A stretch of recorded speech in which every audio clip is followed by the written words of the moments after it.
Welcome back, learners! This is a continuation of our first grading lessons on human sexuality. In this video, we will be focusing on life skills, decision-making skills, and what influences them. Let's get going! First up, life skills. We need to develop specific life skills for us to gain tools that will assist us in dealing with the problems that will come our way. These are the 7 life skills that we need to focus on. Number 1. Assessing your health. Assessing our health and being able to evaluate our well-being can help us improve our standard of life.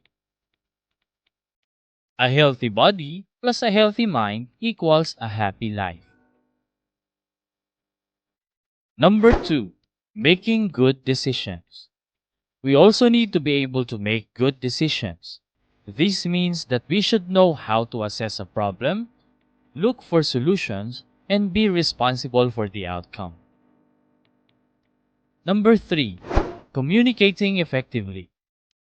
Communicating effectively will help us avoid misunderstandings. If we are clear of what we need to say, then others will listen to us. Number 4. Practicing wellness. Practicing wellness is what we are doing right now. Informing you about your sexuality helps you accomplish a better understanding of yourself. Number 5. Setting goals. To be able to have self-worth, we need to also set goals. Accomplishing even small goals will give us a sense of accomplishment. Number 6. Using refusal skill. It is also important to practice refusal skills. Saying no is hard, which is why we need to practice. We should train ourselves to do things that is beneficial to us and to say no to things that will cause harm. Lastly, number 7, evaluating media messages. The social media is full of data that can be right or wrong. We need to learn how to evaluate them and see what is worth our time. Moving on, let's talk about decision-making skills. A decision is a choice. It is done by carefully considering alternatives and knowing the outcomes of each choice. It is a cause and effect process where you think of possible consequences before you stick to a decision that you will act on. We make big and small decisions every day. If you will really wake up when you hear your alarm, or you will still sleep for 5 minutes, is a decision you do. Will you eat breakfast before attending classes? Will you do this or that? These are the day-to-day decisions that we face every day. Decisions should be based on our needs and desires. We should always consider what would be the best for us whenever we make decisions. To guide us with a concrete principle, these are the 6 steps we should follow in making decisions. First, we must know what the problem is. Knowing what you're up with can help you figure out the best solutions all the time. Second, you should explore alternatives. Here is where the cause and effect process comes in. If you wake up on your first alarm, then you will not rush things or be late for school. If you give yourself 5 minutes more, then you have to do things double time for you not to be late for school.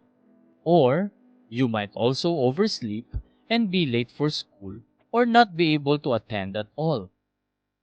These are the different scenarios that you might run into whenever you arrive at a decision. Third, consider the consequences. If you will wake up early, you will not be late in school and be doing things in a rush. You will be more relaxed for the whole day. But if you did otherwise, you might miss your classes and not understand the lesson and the activity that was given by your teacher. Fourth, identify your values. What do you value? You value your time, you give importance to balancing your school and rest, you value your studies, and you value your future.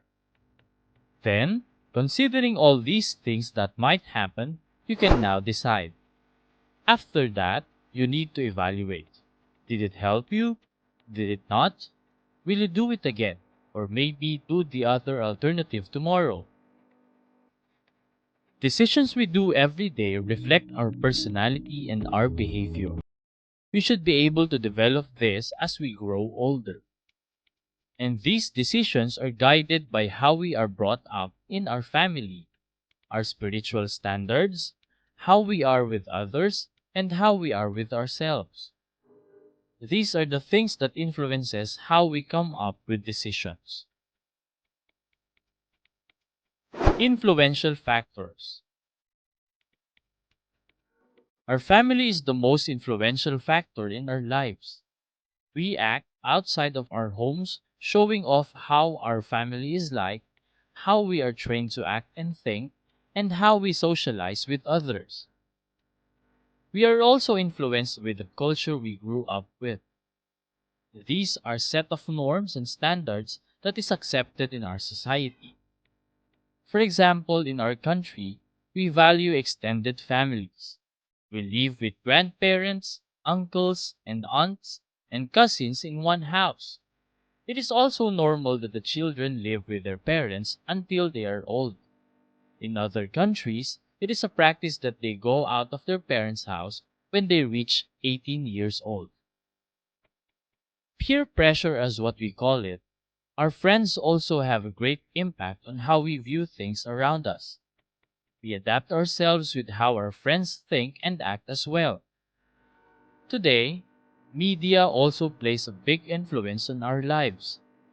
What we read and watch in social networks affect how we think, act, and react. Double standards. Double standard of morality identifies us with what and how we should act.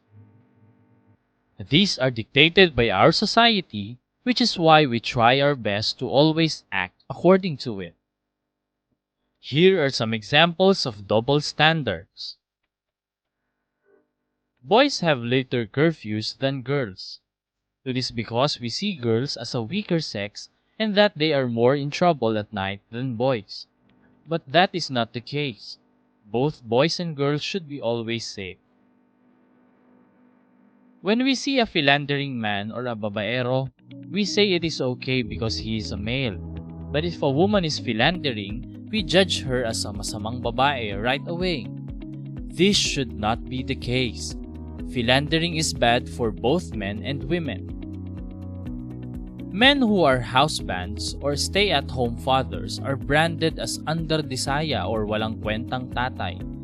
But a mother who stays at home is just okay. This should not be the case.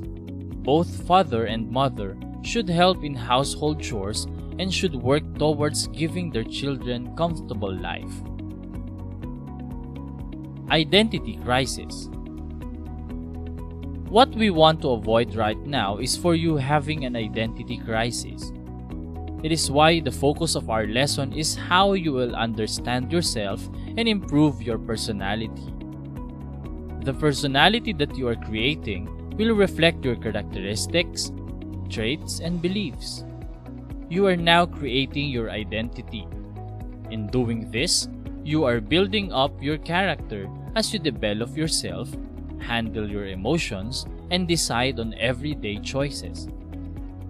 Others will experience identity crisis, especially if they are not sure of what they are deciding on and how it will affect their lives. But how can you handle identity crisis? You must focus more on your strength. If you are good in sport, then you do better. If you are good with something, then you make sure you do better on it next time. And for things that you are not good at, do not dwell on them unless you have to. Try exploring other things that interest you. Teach yourself to ride a bike, to bake cookies, and you will feel fulfillment. Look for support group. Family is the best support group. Friends can do that too for you. And counseling services are also available nowadays. Do not think of how others will judge you and avoid self-judgment as well.